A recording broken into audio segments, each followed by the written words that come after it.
السلام عليكم ورحمة الله وبركاته. الحمد لله رب العالمين، والصلاة والسلام على أشرف رسول الله الأمين وعلى آله وصحبه أجمعين. رب اشرح لي صدري ويسر لي أمري واحلل عقدة من لساني يفقهوا قولي. أعوذ بالله من الشيطان الرجيم. بسم الله الرحمن الرحيم. إن الله يأمركم أن تؤدوا الأمانات إلى أهلها وإذا حكمتم بين الناس أن تحكموا بالعدل إن الله نعم ما يعظكم به إن الله كان سميعا بصيرا. صدق الله العظيم. ബഹുമാന്യരായ സഹോദരന്മാരെ, സത്യവിശ്വാസികളെ, ജീവിതത്തിൻ്റെ എല്ലാ മേഖലകളിലും അല്ലാഹു സുബ്ഹാനഹു വ തആലയുടെ വിധിവിലക്കുകൾ, അവൻ്റെ ദൂതൻ അന്ത്യദൂതൻ മുഹമ്മദുർ റസൂലുള്ളാഹി സ്വല്ലല്ലാഹു അലൈഹി വസല്ലമിൻ്റെ ജീവിത മാതൃകകൾ പിന്തുടർന്ന് ജീവിക്കുവാൻ ഞാൻ എന്നോടെന്ന പോലെ എൻ്റെ സഹോദരന്മാരെയും ഓർമ്മിപ്പിക്കുകയാണ്, ഉണർത്തുകയാണ്. അല്ലാഹു സുബ്ഹാനഹു വ തആല കാര്യങ്ങൾ ശ്രദ്ധയോടെ കേൾക്കുകയും നല്ലത് മാത്രം പിൻപറ്റുകയും ചെയ്യുന്ന, ചിന്തിക്കുന്ന സന്മാർഗദർശികളായ സജ്ജനങ്ങളിൽ നാം ഏവരെയും ഉൾപ്പെടുത്തി അനുഗ്രഹിക്കുമാറാകട്ടെ. നമ്മിൽ നിന്നും വേർപിരിഞ്ഞു പോയ നമ്മുടെ ഉറ്റവർ, ഉടയവർ, ബന്ധുമിത്രാദികൾ, നമുക്ക് വേണ്ടപ്പെട്ടവർ, നമ്മുടെ സഹായികൾ, സഹപ്രവർത്തകർ, സർവോപരി നമ്മുടെ ഗുരുവര്യന്മാർ, എല്ലാവർക്കും അല്ലാഹു വിശാലമായ മഗ്ഫിറത്തും റഹ്മത്തും നൽകട്ടെ. അവർക്കെല്ലാവർക്കും അല്ലാഹു ജന്നാത്തുൽ ഫിർദൗസ് നൽകി അനുഗ്രഹിക്കുമാറാകട്ടെ. സഹോദരന്മാരെ, പരിശുദ്ധ ദീനുൽ ഇസ്ലാം, അതിൻ്റെ അടിസ്ഥാനം ഈമാനാണ്, സത്യവിശ്വാസം. ഈമാൻ എന്നത് അതിൻ്റെ പ്രധാനപ്പെട്ട അനുബന്ധങ്ങളാണ് സിദ്ഖും അമാനത്തും. ഇന്റലക്ച്വൽ ഹോണസ്റ്റി, ബുദ്ധിപരമായ സത്യസന്ധത, അതുപോലെ ഉത്തരവാദിത്ത ബോധം, ചുമതല നിർവഹണം, ഇത് ഈമാനിന്റെ പ്രധാനപ്പെട്ട രണ്ട് അനുബന്ധങ്ങൾ. നബി സല്ലല്ലാഹു അലൈഹി വസല്ലം പറഞ്ഞല്ലോ, ലാ ഈമാന ലിമൻ ലാ അമാനത ല വലാ ദീന ലിമൻ ലാ അഹ്ദ ല. അമാനത്ത്, ഉത്തരവാദിത്ത ബോധം, ചുമതല നിർവഹണ ശ്രമം, അതില്ലാത്തവന് ഈമാനില്ല. വലാ ദീന ലിമൻ ലാ അഹ്ദ ല.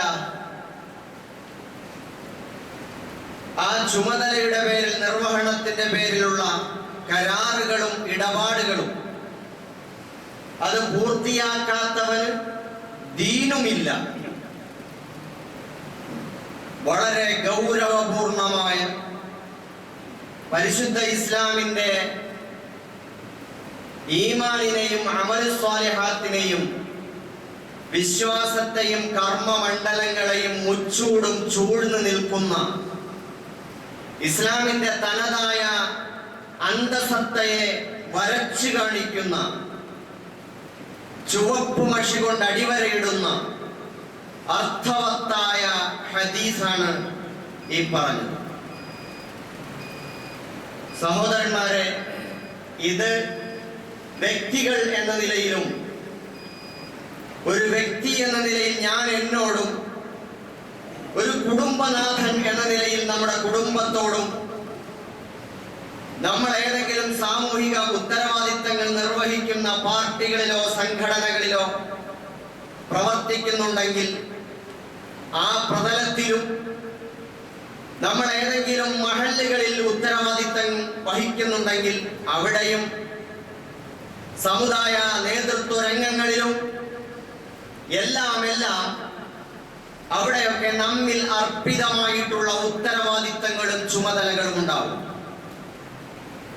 അതൊക്കെ തന്നെയും ഭംഗിക്ക് വേണ്ടി അലങ്കാരമായി വെറും നേതൃത്വം അലങ്കരിക്കുക, പദവി അലങ്കരിക്കുക, അങ്ങനെയാണല്ലോ പറയാറ്. നേതൃപദവി അലങ്കരിക്കുന്ന ഇന്നാർക്കും ഞാൻ സ്വാഗതം പറയുന്നു. അലങ്കരിക്കുക എന്ന അലങ്കാരമാണ്. കണ്ടാഭരണങ്ങളില്ലാതെ, ആടയാഭരണങ്ങളില്ലാതെ പ്രസിഡന്റ്, സെക്രട്ടറി, ചെയർമാൻ, കൺവീനർ, പ്രധാനമന്ത്രി, മുഖ്യമന്ത്രി, അതല്ലെങ്കിൽ മറ്റേതെങ്കിലും ചെയർപേഴ്സൺ, ഇങ്ങനെയൊക്കെ പറഞ്ഞ് അമീർ, ഇങ്ങനെ പല പേരുകൾ ചൊല്ലി ആ പദവിയെ നമ്മൾ ആദരപൂർവ്വം വിളിക്കുകയും അങ്ങനെ അതൊക്കെ തന്നെ മത്സരത്തോടുകൂടി ആളുകൾ ഏറ്റെടുക്കുകയും അങ്ങനെ പദവി അലങ്കരിച്ച് ഞാൻ ഇന്നിടത്തെ ഇന്നാരാണ് എന്ന അർത്ഥത്തിൽ വീട്ടിലും നാട്ടിലും കുടുംബത്തിലും സമൂഹത്തിലും സമുദായത്തിന്റെ ഇടയിലും ലോകത്തിന്റെ മുമ്പിലുമൊക്കെ തല ഉയർത്തി നെഞ്ചു നിവർത്തി ഞാൻ വലിയ ആളാണ്, എന്റെ പേരിൽ ഞാൻ മരിച്ചാൽ ഞാൻ ആ അർത്ഥത്തിൽ വാഴ്ത്തപ്പെടും, ആചാര വെടികൾ മുഴക്കപ്പെടും എന്നൊക്കെയുള്ള പ്രതീതികൾ മനസ്സിൽ കൊണ്ടു നടന്ന് വലിയ സ്വപ്നങ്ങളുമായി ആ പദവികൾ താലോലിച്ചു കൊണ്ട് നടക്കുന്ന ഒരവസ്ഥയുണ്ട് പൊതുസമൂഹത്തിൽ. എന്നാൽ ആ നേതൃത്വം എന്നത് മുസ്ലിം സമൂഹത്തിന്റെ ഇടയിലേക്ക് വരുമ്പോൾ അവർക്ക് നേതൃത്വം എന്താണെന്നും ഉത്തരവാദിത്വ നിർവഹണം എങ്ങനെയാവണമെന്നും അവരുടെ നേതാവായ പ്രവാചകൻ മുഹമ്മദ് റസൂലുള്ളാഹി സ്വല്ലല്ലാഹു അലൈഹി വസല്ലം അത് കൃത്യമായി പഠിപ്പിച്ചിട്ടുണ്ട്. അതിന്റെ അപ്പുറം സമൂഹത്തിലെ ജാഹിലിയ സംസ്കാരത്തിൽ നിന്ന് നമ്മൾ സമൂഹത്തിൽ കണ്ടുവരുന്ന പാർട്ടികളിൽ നിന്ന്, സംഘടനകളിൽ നിന്നെല്ലാം നമ്മൾ കണ്ടുവരുന്ന ആ ശീലങ്ങളും ആചാരങ്ങളും നടപ്പ് രീതികളും ഭാവഭാവങ്ങളും അങ്ങനെ തന്നെ നമ്മളും ഏറ്റെടുത്ത് എന്നാൽ നമുക്കും അങ്ങനെ നേതാവാകാം എന്ന അർത്ഥത്തിൽ പദവികൾ അലങ്കരിച്ചു പോവുകയും ഉത്തരവാദിത്തങ്ങളിൽ വീഴ്ച വരുത്തുകയും ചെയ്യുന്ന അവസ്ഥ നമ്മുടെ നാടെമ്പാടും ഓരോ പ്രതലങ്ങളിലും ഓരോ ഇടങ്ങളിലും നമ്മൾ കണ്ടുകൊണ്ടേയിരിക്കുകയാണ്. നിങ്ങൾ ഒരു സന്ദർഭം ശ്രദ്ധിച്ചു നോക്കൂ. അള്ളാഹുവിന്റെ പ്രവാചകൻ മുഹമ്മദ് റസൂലുള്ളാഹി സ്വല്ലല്ലാഹു അലൈഹി വസല്ലം മക്കയിൽ ഇസ്ലാമിക പ്രബോധനം നീണ്ട 13 വർഷം നിർവഹിച്ചു.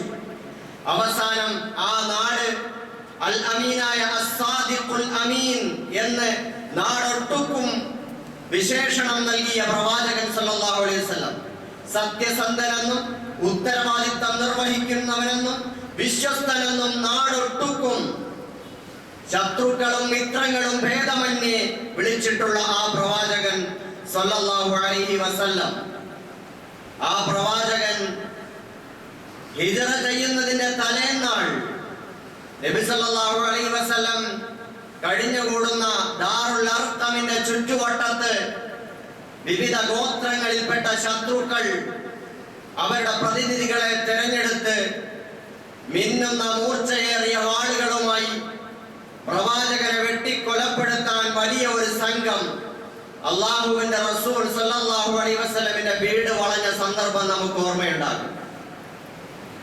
വീട് വളഞ്ഞു നിൽക്കുന്ന സമയം കുറെ ദൈർഘ്യം, കുറേയേറെ രാത്രി ചെന്നു. അവസാനം റസൂലുള്ളാഹി സ്വല്ലല്ലാഹു അലൈഹി വസല്ലം പാതിരാത്രി പിന്നിട്ടപ്പോൾ ആ വീട്ടിന്റെ അകത്ത് നിന്നും കൂടെയുള്ള അലി റളിയല്ലാഹു തആല അൻഹുവിനെ ഉത്തരവാദിത്തം ഏൽപ്പിച്ചിട്ട് പതുക്കെ വാതിൽ തുറന്ന് അവർ മയക്കത്തിലേക്ക് പോകുമ്പോൾ അവിടെ നിന്നും പുറത്തിറങ്ങി ഒളിച്ചു പോകുന്ന ഒരു രംഗമുണ്ട്.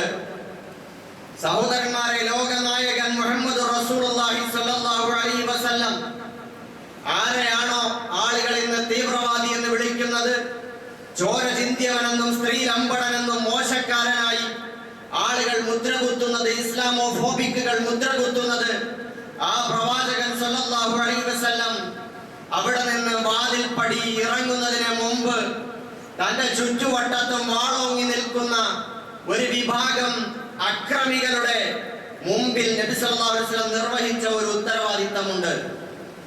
എന്താണത്? അലി റളിയല്ലാഹു അൻഹുവിനെ അടുക്കലേക്ക് വിളിച്ചിരുത്തിയിട്ട് കാതോട് ചേർന്നിരുന്നിട്ട് നബി അലി റളിയല്ലാഹു അൻഹുവിനോട് അടക്കം പറയുകയാണ്. നബിയുടെ കൂടെ ഒരു വലിയ പെട്ടിയുണ്ട്, ഒരു ഭാരക്കെട്ടുണ്ട്, ഒരു ഭാണ്ഡക്കെട്ടുണ്ട് നബി സല്ലല്ലാഹു അലൈഹി വസല്ലമയുടെ കൂടെ. അതിന്റെ ഉത്തരവാദിത്തം അലിയെ ഏൽപ്പിക്കണം. ആ ഭാണ്ഡക്കെട്ടിനുള്ളിൽ എന്താണെന്നല്ലേ? ആ ഭാണ്ഡക്കെട്ടിനുള്ളിൽ ആരാണോ നബി സല്ലല്ലാഹു അലൈഹി വസല്ലമയെ കൊലപ്പെടുത്താനും നാടുകടത്താനും ബഹിഷ്കരിക്കാനും തടങ്കലിൽ വയ്ക്കാനും ഗൂഢാലോചനകൾ നടത്തിയത്, ആ ആളുകൾ ഏൽപ്പിച്ചിട്ടുള്ള ചില ഉത്തരവാദിത്തങ്ങളുണ്ട്.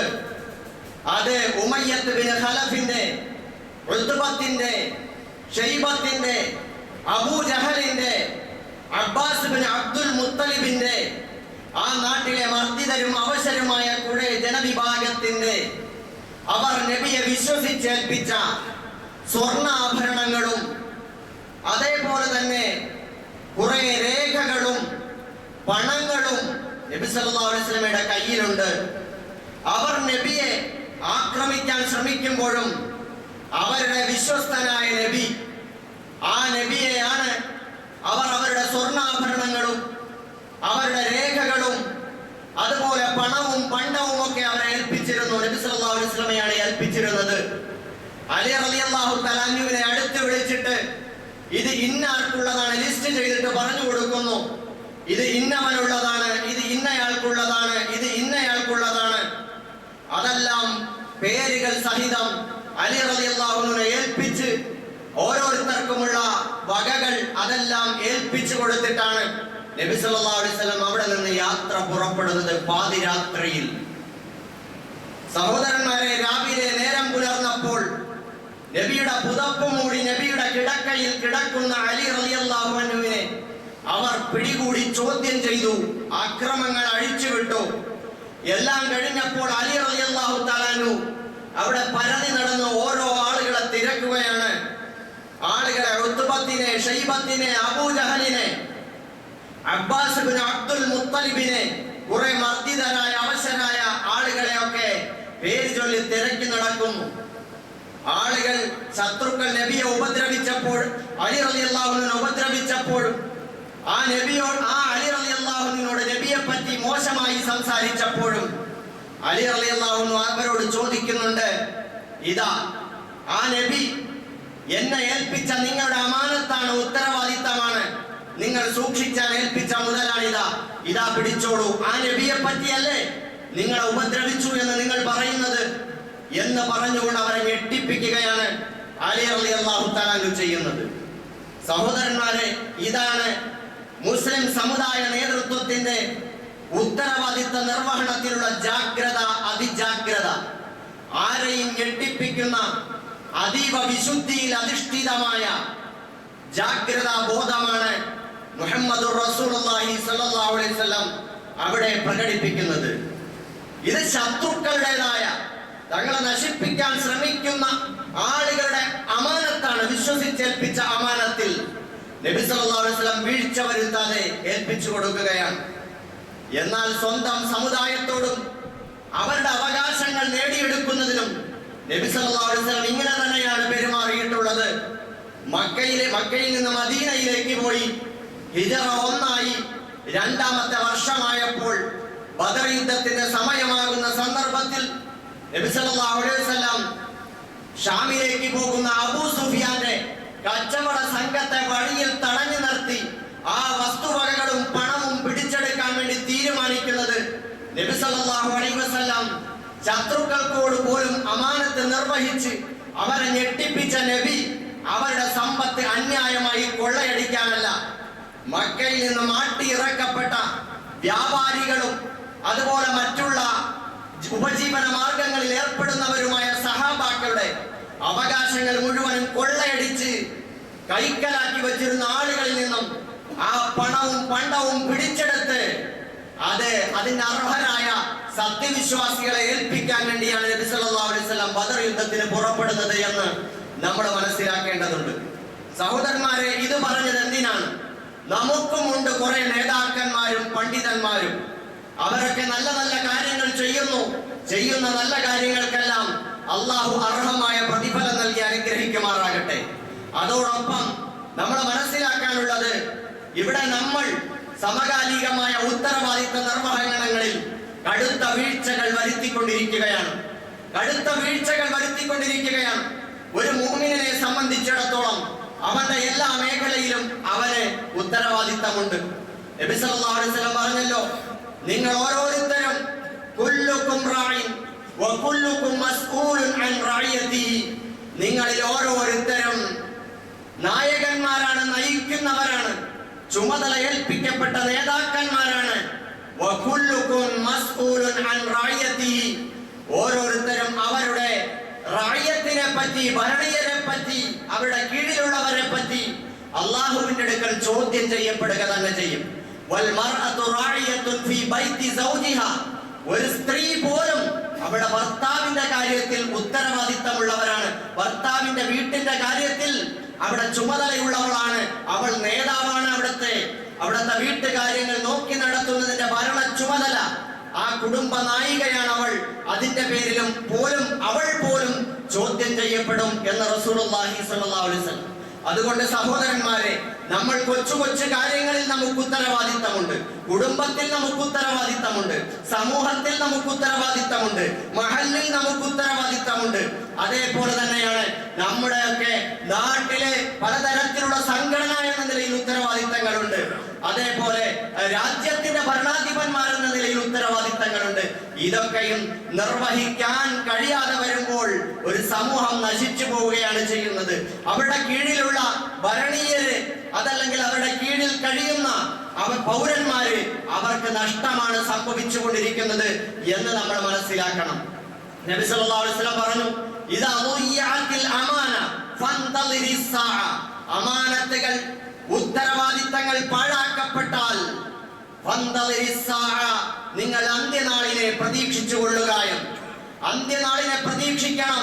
ഉത്തരവാദിത്തങ്ങൾ, ചുമതലകൾ അതിൻ്റെതായ ഗൗരവത്തോടുകൂടി നിർവഹിക്കാൻ തയ്യാറാകുന്നില്ലെങ്കിൽ നബി സല്ലല്ലാഹു അലൈഹി വസല്ലമയോട് സഹാബാക്കൾ ചോദിച്ചു, ഖാലു കൈഫ ഇളഅതുഹാ യാ റസൂലല്ലാഹ്, അല്ലാഹുവിന്റെ ദൂതരെ, എങ്ങനെയാണ് ആ ഉത്തരവാദിത്തങ്ങൾ പാഴാക്കുക എന്ന് പറഞ്ഞാൽ നബി സല്ലല്ലാഹു അലൈഹി വസല്ലം പറഞ്ഞു, ഇദാ ഉസ്ദിദൽ അംറു ഇലാ ഗൈരി അഹ്ലിഹാ, ഉത്തരവാദിത്തം നിർവഹിക്കാൻ അതിനെ യോഗ്യരല്ലാത്ത ആളുകൾ അതിനെ ഏൽപ്പിച്ചു കൊടുക്കുക എന്നുള്ളതാണ് എന്ന് റസൂലുള്ളാഹി സ്വല്ലല്ലാഹു അലൈഹി വസല്ലം.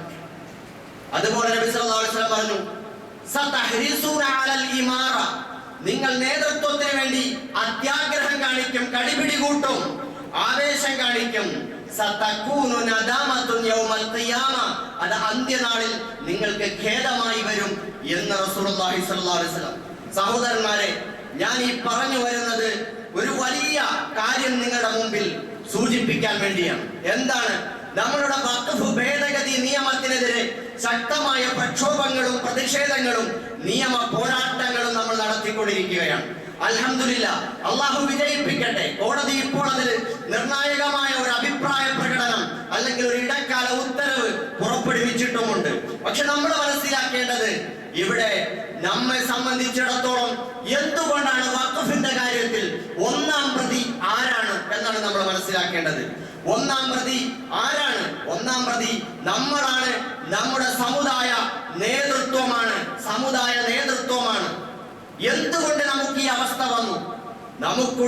നമ്മുടെ രാജ്യത്തുള്ള വഖഫ് സ്വത്ത് 9.4 ലക്ഷം ഏക്കർ ഭൂമിയിൽ വ്യാപിച്ചു കിടക്കുന്ന 8.72 ലക്ഷം വഖഫ് സ്വത്തുക്കൾ നമുക്ക് ഈ രാജ്യത്തുണ്ട്.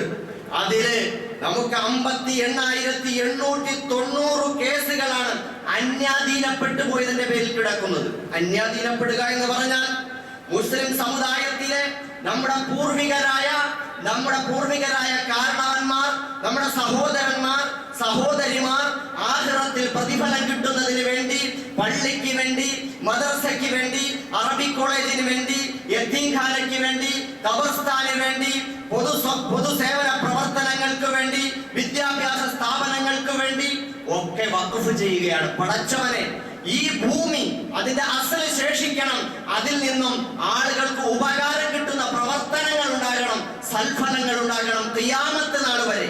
അത് അനന്തരാവകാശമാക്കാൻ പറ്റുകയില്ല, അത് ഹദിയ ചെയ്യാൻ പറ്റുകയില്ല, അത് മറ്റൊരാൾക്ക് കയ്യേറാൻ പറ്റുകയില്ല, വകമാറ്റാൻ പറ്റുകയില്ല.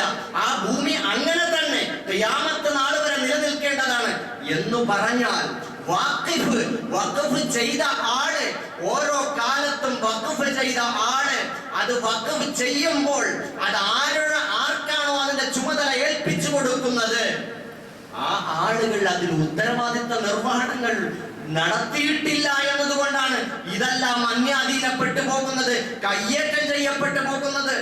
നമ്മൾ മനസ്സിലാക്കണം, എത്രയോ ഭൂമികളാണ് കയ്യേറ്റം ചെയ്യപ്പെട്ടു പോയത്.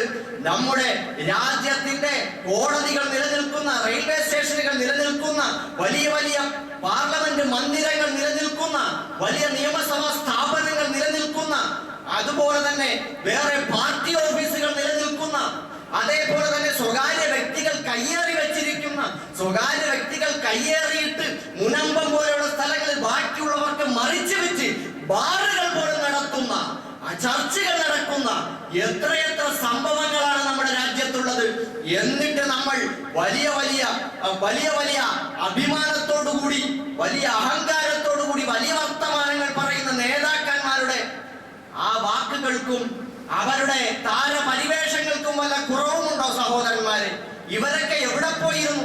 നിങ്ങൾ നോക്കൂ, എത്ര സ്ഥലങ്ങളിലാണ്. പഞ്ചാബില് നമുക്കുള്ള വഖഫ് സ്വത്തിന്റെ ആകെ വഖഫ് സ്വത്തിന്റെ 56.5% അന്യാധീനപ്പെട്ട് കിടക്കുകയാണ്, കേസ് നടക്കുകയാണ്. മധ്യപ്രദേശിൽ 90% കൂടുതൽ അന്യാധീനപ്പെട്ട് കിടക്കുകയാണ്. അതുപോലെ മഹാരാഷ്ട്രയിൽ 23,566 വഖഫ് സ്വത്തുക്കൾ അവിടെ അന്യാധീനപ്പെട്ട് അതിന്റെ പേരിൽ കേസ് നടന്നുകൊണ്ടിരിക്കുന്നു. കർണാടകയിൽ 4,000-ലധികം കേസുകളാണ് ഈ വിഷയത്തിൽ നടന്നുകൊണ്ടിരിക്കുന്നത്. യുപിയിൽ 3,044 അന്യാധീന കേസുകളുണ്ട്. അതുപോലെ കേരളത്തിൽ 1008 അന്യാധീനപ്പെട്ടു പോയ കേസുകളുണ്ട്. അതിൽ 457 ഭൂമികളുമായി ബന്ധപ്പെട്ട കേസ്, വഖഫ് സ്വത്തുക്കളുമായി ബന്ധപ്പെട്ട കേസ് അത് ഇതര മതസ്ഥരുമായിട്ടാണ്. എന്നാൽ ഈ 457 കേസുകൾ ഇതര മതസ്ഥരുമായി ബന്ധപ്പെട്ടാണ് നമ്മുടെ വഖഫ് കേസുകൾ കിടക്കുന്നതെങ്കിൽ 551 കേസുകൾ സ്വന്തം സമുദായമാണ് കയ്യേറിയിട്ടുള്ളത്.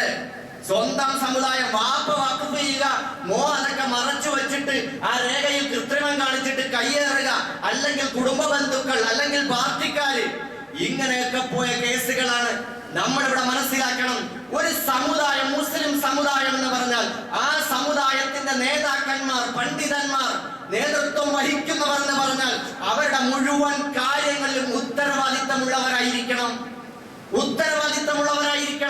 ഇപ്പൊ കഴിഞ്ഞ ദിവസം എന്റെ ശ്രദ്ധയിൽപ്പെട്ടു, ഒരു മഹല്ലിന്റെ പരിധിയിൽ 70 വയസ്സ് പിന്നിട്ട ഒരു അമുസ്ലിമായ ഒരു സഹോദരൻ ഇസ്ലാമിലേക്ക് വന്നു.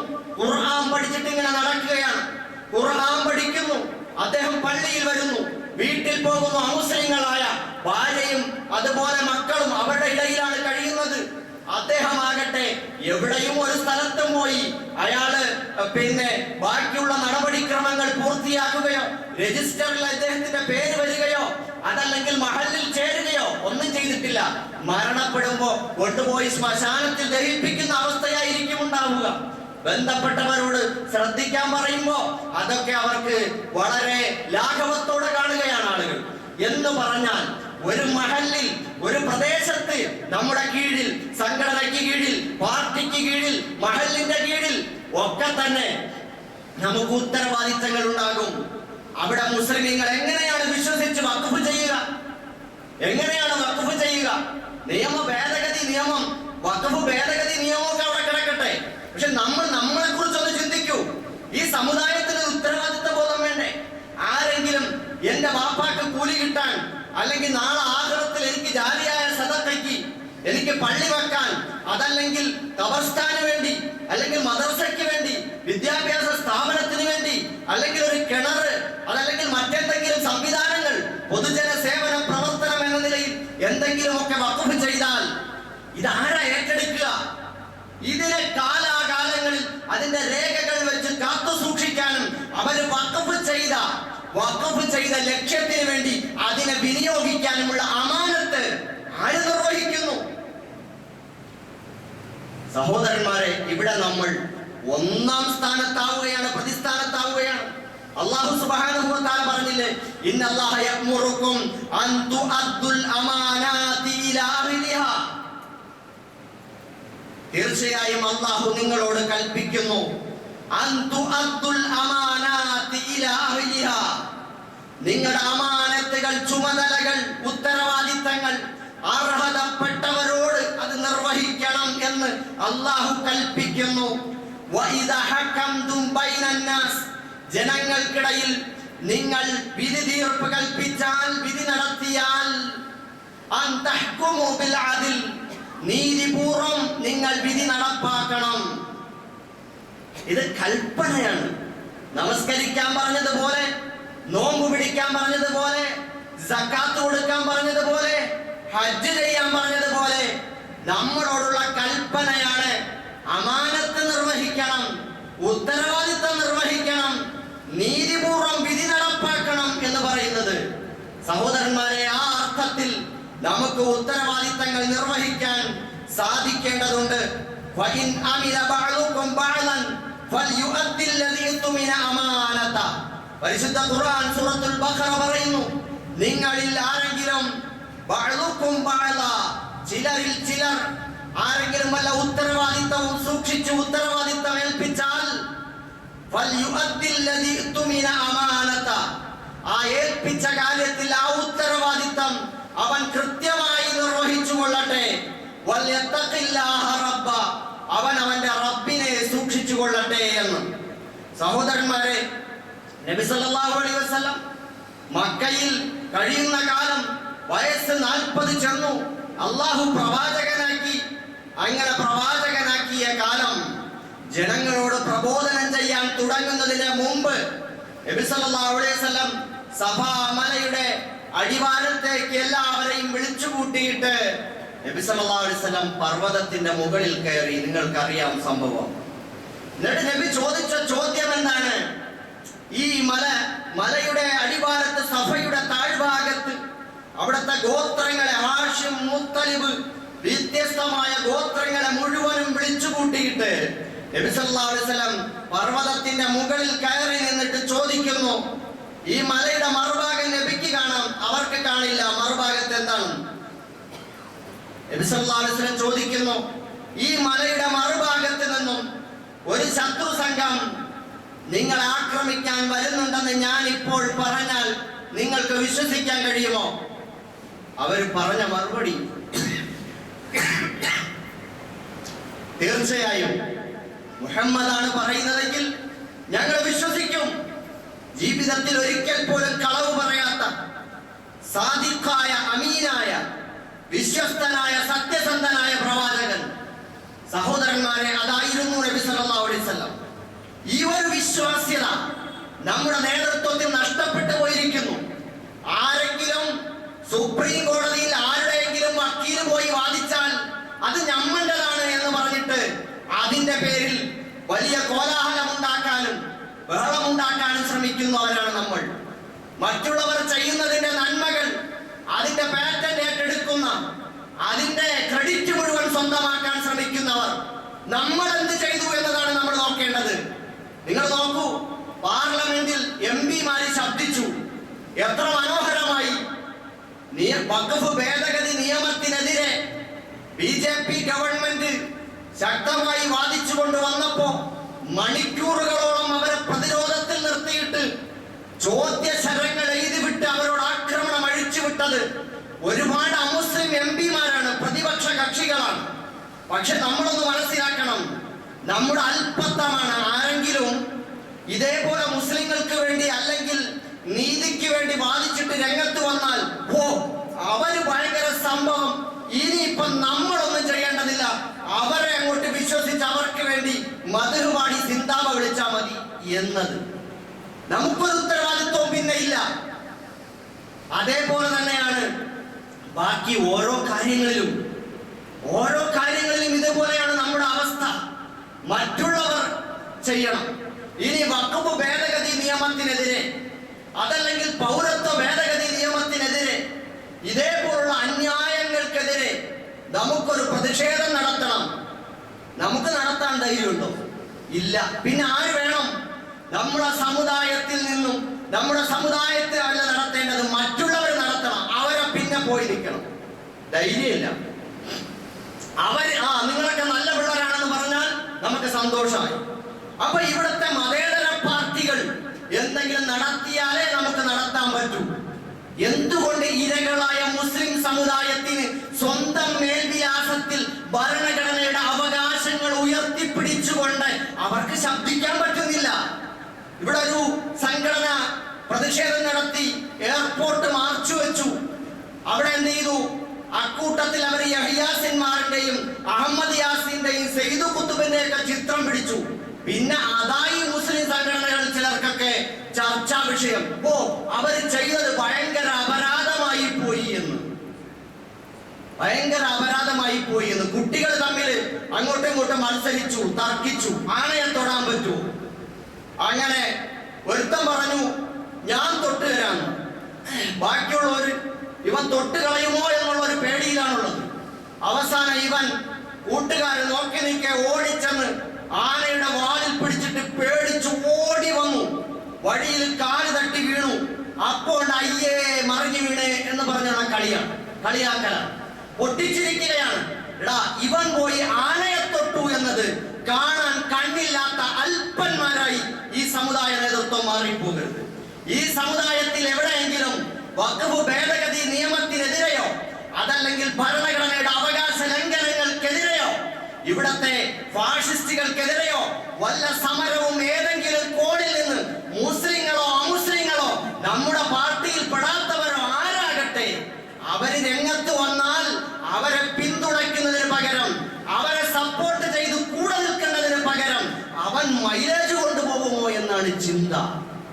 എനിക്കറിയാം, അടുത്തിടെ ഇപ്പൊ നടന്ന ഒരു പ്രതിഷേധ പരിപാടി, അതിന്റെ മേൽക്കൈ വേറെ ചില ആർക്കെങ്കിലും ആയിപ്പോകുമോ എന്ന് പേടിച്ചിട്ട് നാട്ടിലുള്ള ഒരു പാർട്ടി നേതാവ് വിളിച്ചിട്ട് കണ്ട മഹല്ല് ഭാരവാഹികളെ മുഴുവൻ വിളിച്ചിട്ട് പറയുകയാണ്, പങ്കെടുക്കരുതേ, അത് മറ്റോര് നടത്തുന്നതാണ്. ഏത് മറ്റോര്? ചേടാ, ഇവിടെ കോൺസെൻട്രേഷൻ ക്യാമ്പിലേക്കാണ് കൊണ്ടുപോകുന്നത്, കൂട്ട വംശഹത്യക്ക്. ആ വംശഹത്യക്ക് പോകുമ്പോ എനിക്ക് സൈഡ് സീറ്റിൽ ഇരിക്കണം, എനിക്ക് മുമ്പിൽ ഇരിക്കണം എന്ന് പറഞ്ഞ് തർക്കിക്കുന്ന വിഡ്ഢികളുടെ കാലമായി പോവുകയാണ് നമ്മൾ. ചോദിച്ചല്ലോ, ആ പാസ്റ്ററായ ചിന്തകൻ, ജർമ്മൻ ചിന്തകൻ, അദ്ദേഹം പറഞ്ഞല്ലോ, ജർമ്മനിയിലൊക്കെ വംശഹത്യ നടക്കുന്ന കാലത്ത് വിളിച്ചു പറഞ്ഞൊരു സത്യമുണ്ട്. എന്താണ് അദ്ദേഹം പറഞ്ഞത്? അവര് ജൂതന്മാരെ തേടി വന്നു, അവരെ കൊല്ലുന്നത് കണ്ടു. ഞാനൊന്നും മിണ്ടിയില്ല, കാരണം എന്നെ അല്ല അവര് തേടിയത്.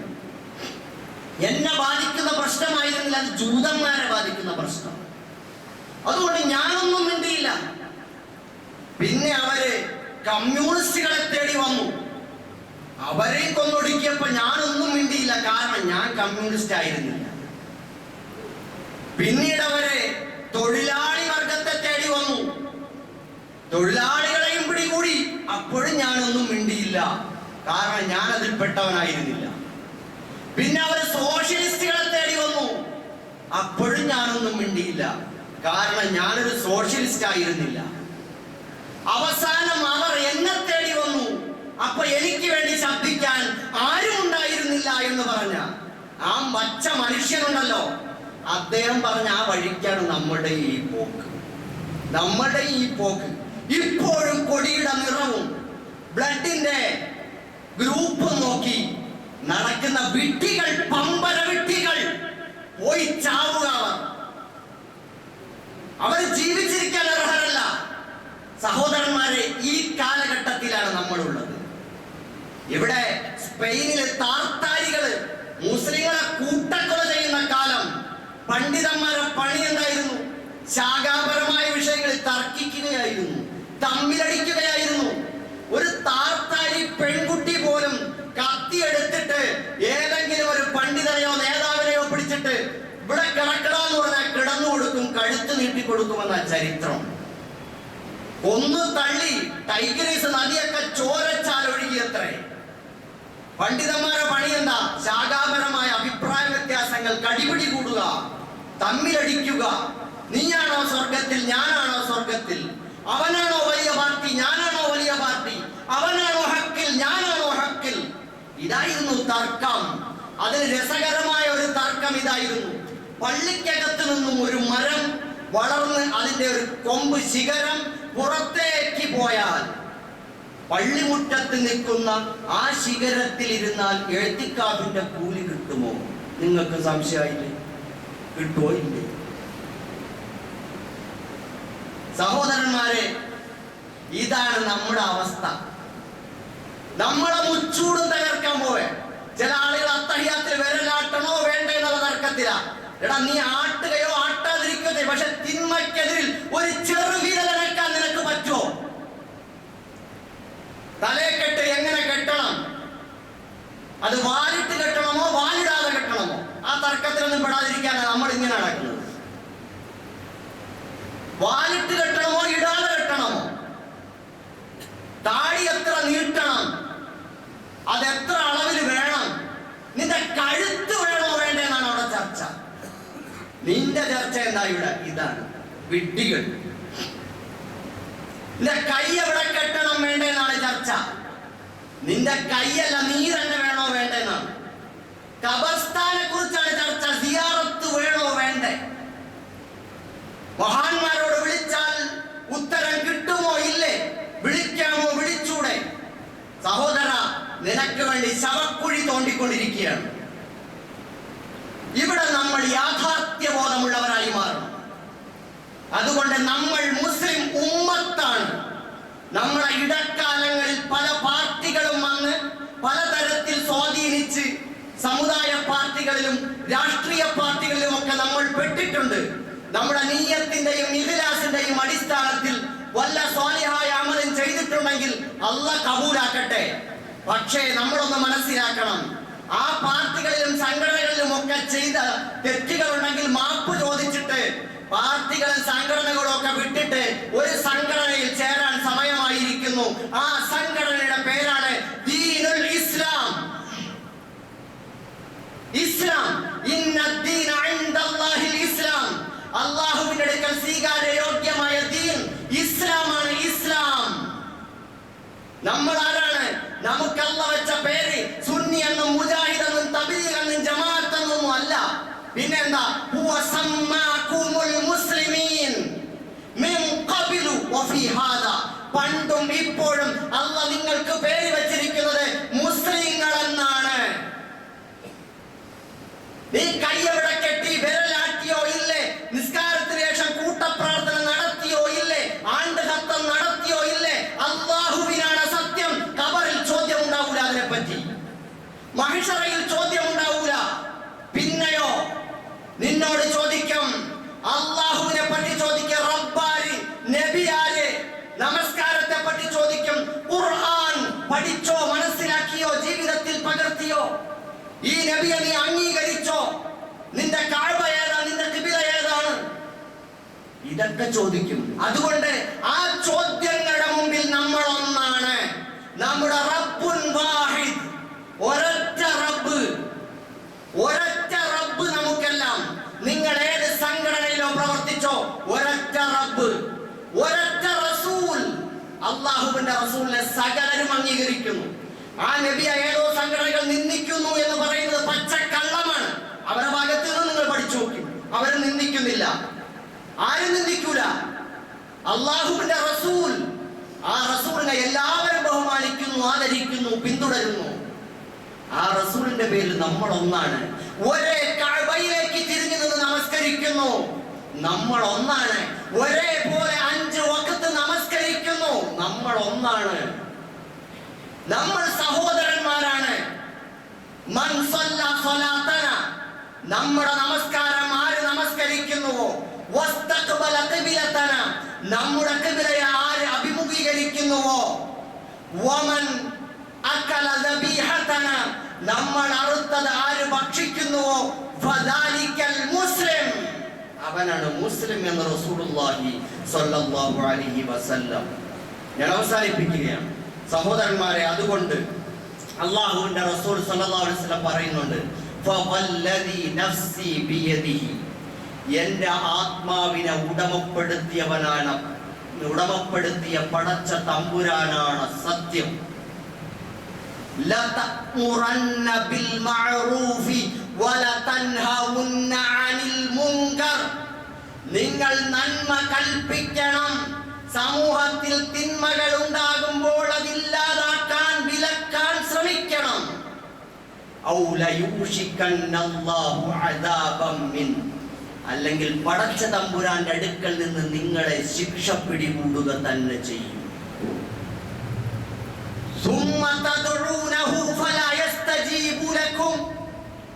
അങ്ങനെ നിങ്ങൾ ശിക്ഷ വരുമ്പോ നിങ്ങൾ പടച്ചോനോട് ദുആ ചെയ്യും. അപ്പോ അല്ലാഹു ഉത്തരം തരൂല. എന്തേ ഉത്തരം തരാത്തത്? സമൂഹത്തിൽ പള്ളികൾ തകർക്കപ്പെടുമ്പോ, മദ്രസകൾ തകർക്കപ്പെടുമ്പോ, പാവപ്പെട്ട മുസ്ലിം സഹോദരിമാർ മാനഹാനി ചെയ്യപ്പെടുമ്പോ, മാനഭംഗം ചെയ്യപ്പെടുമ്പോ, വഖഫ് സ്വത്തുക്കൾ പിടിച്ചെടുക്കപ്പെടുമ്പോ, പൗരത്വം നിഷേധിക്കപ്പെടുമ്പോ, അതുപോലെ നിരപരാധികൾ ആക്രമിക്കപ്പെടുമ്പോ, തടങ്കലിൽ പാർപ്പിക്കപ്പെടുമ്പോ, ഇതൊന്നും ചോദിക്കാനും വിലക്കാനും അതിനെ ജനസമ്മർദ്ദത്തിലൂടെ, ജനകീയമായ പോരാട്ടങ്ങളിലൂടെ, നമ്മുടെ ഭാഷയിൽ, നാടിന്റെ ഭാഷയിൽ ആ ജിഹാദ് ജനാധിപത്യപരമായ സമര പ്രക്ഷോഭങ്ങളിലൂടെയും നിയമ പോരാട്ടങ്ങളിലൂടെയും നിരന്തരം അവിശ്രമം ശ്രമിക്കാൻ തയ്യാറാകുന്നില്ലെങ്കിൽ അള്ളാഹുവിന്റെ ശിക്ഷ വരും. ആ ശിക്ഷ വന്നിട്ട് റബ്ബേ രക്ഷിക്കണേ എന്ന് പറഞ്ഞാൽ ഫലാ യസ്തജീബു ലക്കും, അല്ലാഹു ഉത്തരം തരൂല എന്ന് റസൂലുള്ളാഹി സ്വല്ലല്ലാഹു അലൈഹി വസല്ലം. നമ്മുടെ സമീപനം എന്താ? നമുക്ക് വേണ്ടി പാർലമെന്റിൽ ആരോ ബഹളം ഉണ്ടാക്കട്ടെ, നമുക്ക് വേണ്ടി ആരോ സമരം ചെയ്യട്ടെ, നമുക്ക് വേണ്ടി ആരോ സംഘടിക്കട്ടെ. നമ്മുടെ പണി എന്താ? നമ്മൾ എന്താണോ ചെയ്തു വന്നത് അതേ ചെയ്യൂ. നമ്മൾ ദുആ ചെയ്യാൻ വേണം, പടച്ചോനെ രക്ഷിക്കണേ, പടച്ചോനെ രക്ഷിക്കണേ. അല്ലാഹുമ്മ അസ്തഈൽ ളാലിമീന ബിൽ ളാലിമീൻ, പടച്ചോനെ അക്രമികളെ തമ്മിലടിപ്പിച്ച് കൊല്ലണം. വഅഖ്രിജ്നാ മിൻ ബൈനിഹിം സാലിമീൻ, അവരുടെ ഇടയിൽ നിന്ന് ഞങ്ങളെ ഒന്ന് രക്ഷപ്പെടുത്തി തരണം. ശരിയാണ്, ദുആ നല്ല ദുആയാണ്. പക്ഷെ അതിലൊരു തന്ത്രം കൂടിയുണ്ട്. പടച്ചോനെ, ഞാൻ ഒരു പണിയും ചെയ്യാൻ തയ്യാറല്ല, നിന്റെ പടച്ചോൻ നിന്റെ ദീനിന് വേണ്ടി നീ തന്നെ ഇടപെട്ടോ, എന്നെ കൊണ്ട് പറ്റൂല. സഹോദരന്മാരെ, അല്ലാഹുവിന്റെ റസൂൽ സ്വല്ലല്ലാഹു അലൈഹി വസല്ലം, അല്ലാഹുവിന്റെ റസൂൽ സഹാബാക്കളും അനുഭവിച്ച ത്യാഗമൊന്നും ചെയ്യാൻ നമ്മളാരും രക്ഷപ്പെടൂല. അം ഹസിബതും അൻ തദ്ഖുലുൽ ജന്ന, വെറുതെ അങ്ങ് സ്വർഗ്ഗത്തിൽ കടക്കാമെന്നാണോ നിങ്ങളുടെ വിചാരം? വലമ്മ യദ്ഖുലുൽ ലദീന മിൻ ഖബലികും, നിങ്ങളുടെ പൂർവികർ അവരൊക്കെ അനുഭവിച്ച ത്യാഗങ്ങളും കഷ്ടപ്പാടുകളും ഒന്നും അനുഭവിക്കാതെ വസത്തുഹുൽ ബഅസാഉ വദ്ദറാ, കഠിനമായ പീഡനങ്ങളും കഷ്ടപ്പാടുകളും അവർ അനുഭവിച്ചു. എത്രത്തോളം വസുൽസിലു, അവർ വിറപ്പിക്കപ്പെട്ടു. ഹത്താ യഖൂല റസൂൽ വല്ലദീന ആമനു മഅഹു, അല്ലാഹുവിന്റെ റസൂൽ മുഹമ്മദ് സ്വല്ലല്ലാഹു അലൈഹി വസല്ലം സഹാബാക്കളും വിറപ്പിക്കപ്പെട്ടു. മതാ നസ്റുല്ലാഹ്, എന്നിട്ട് വിളിച്ചു ചോദിച്ചു, ആര്? അല്ലാഹുവിന്റെ പ്രിയപ്പെട്ട ഹബീബായ റസൂൽ സ്വല്ലല്ലാഹു അലൈഹി വസല്ലം, നമ്മുടെ നായകൻ, അല്ലാഹുവിന്റെ പ്രിയപ്പെട്ട നബി വിളിച്ചു ചോദിച്ചു, പടച്ചോനെ, എന്നെ ഇട്ട് ഇത്രയും കഷ്ടപ്പെടുത്തി വിറപ്പിച്ച് അവരുടെ മുമ്പിൽ പ്രയാസപ്പെടുത്തുന്നു, അല്ലാഹുവേ, ഇനി എപ്പോഴാണ് നിന്റെ സഹായം? മതാ നസ്റുല്ലാഹ്. ആ ഘട്ടമെത്തി അവസാനം ക്ഷമയുടെ നെല്ലിപ്പടിയും കണ്ടിട്ടാണ് അല്ലാഹ് പറഞ്ഞത്, അലാ ഇന്ന നസ്റല്ലാഹി ഖരീബ, പടച്ചോന്റെ സഹായം അടുത്ത് തന്നെയുണ്ട്. പടച്ചോൻ സ്വർഗമൊക്കെ നമുക്ക് വിലപ്പെട്ടതാണെങ്കിൽ നമ്മൾ അത്രയും ത്യാഗം അല്ലാഹ്ക്ക് വേണ്ടി ചെയ്യേണ്ടി വരും. അല്ലാഹ് നമ്മളെ എടുത്തെറിയുകയാണ്, പ്രശ്നങ്ങളിലേക്ക്, പ്രതിസന്ധികളിലേക്ക് എടുത്തെറിയുകയാണ്. ഇതിൽ ആര് പിടിച്ചു നിൽക്കും, ആര് പിന്തിരിഞ്ഞോടും, ആര് കാപട്യം കാണിക്കും, ആര് കൂട്ടിക്കൊടുപ്പുകാരാവും എന്ന് അല്ലാഹു നോക്കുകയാണ്. അതുകൊണ്ട് യാ അയ്യുഹല്ലദീന ആമനു തഖുല്ലാഹ്, ഏ മുഅ്മിനീങ്ങളെ, നിങ്ങൾ അല്ലാഹുവിനെ സൂക്ഷിക്കണേ. വകൂനു മഅസ്സാദിഖീൻ, നിങ്ങൾ സത്യസന്ധന്മാർക്കൊപ്പം നിലകൊള്ളണേ എന്ന് അല്ലാഹു സുബ്ഹാനഹു വ തആല നമ്മളോട് ആവശ്യപ്പെടുന്നു. ഉത്തരവാദിത്തങ്ങൾ നിർവഹിക്കാൻ വ്യക്തി എന്ന നിലയിൽ, കുടുംബനാഥൻ എന്ന നിലയിൽ, നേതാക്കൾ എന്ന നിലയിൽ, സമുദായ നേതാക്കന്മാരെന്ന നിലയിൽ, പണ്ഡിതന്മാരെന്ന നിലയിൽ എല്ലാവർക്കും എപ്പോഴും കഴിയണം അള്ളാഹുവിന്റെ മുമ്പിൽ ഓരോ ഉത്തരവാദിത്തങ്ങളെ പറ്റിയും കൃത്യമായ ചോദ്യമുണ്ടാകും. അള്ളാഹുവിന്റെ മുമ്പിൽ വിറയ്ക്കാതെ ഉത്തരം ചെയ്യാൻ അള്ളാഹു നമുക്ക് എല്ലാവർക്കും തൗഫീഖ് തരുമാറാകട്ടെ. മാലിക് യൗമിദ്ദീൻ, പ്രതിഫലം നൽകുന്ന ദിവസത്തിന്റെ ഉടമസ്ഥനായ അള്ളാഹു നമ്മളെ പിടിച്ചു നിർത്തി ചോദ്യം ചെയ്യുമ്പോ നീ എന്തെടുക്കുകയായിരുന്നു? നിന്റെ അള്ളാന്റെ പള്ളികൾ തകർക്കപ്പെടുമ്പോ, വഖഫ് കയ്യേറ്റം ചെയ്യപ്പെടുമ്പോ, സഹോദരന്മാർ കൊല ചെയ്യപ്പെടുമ്പോ, അന്യായങ്ങൾക്ക് ഇരയാക്കപ്പെടുമ്പോ നീ എന്ത് ചെയ്യുകയായിരുന്നു എന്ന് ചോദിച്ചാൽ അതിന് ഉത്തരം ചെയ്യാൻ അള്ളാഹു നമുക്കെല്ലാവർക്കും നമ്മുടെ ഉത്തരവാദിത്തങ്ങൾ മുൻകൂട്ടി നിർവഹിച്ചവരിൽ ഉൾപ്പെടാൻ തൗഫീഖ് തരുമാറാകട്ടെ. റബ്ബനാ തഖബ്ബൽ മിന്നാ ഇന്നക അന്ത സമീഉൽ അലീം വതുബ് അലൈനാ ഇന്നക അന്ത തവ്വാബുർ റഹീം. സഹോദരന്മാരെ,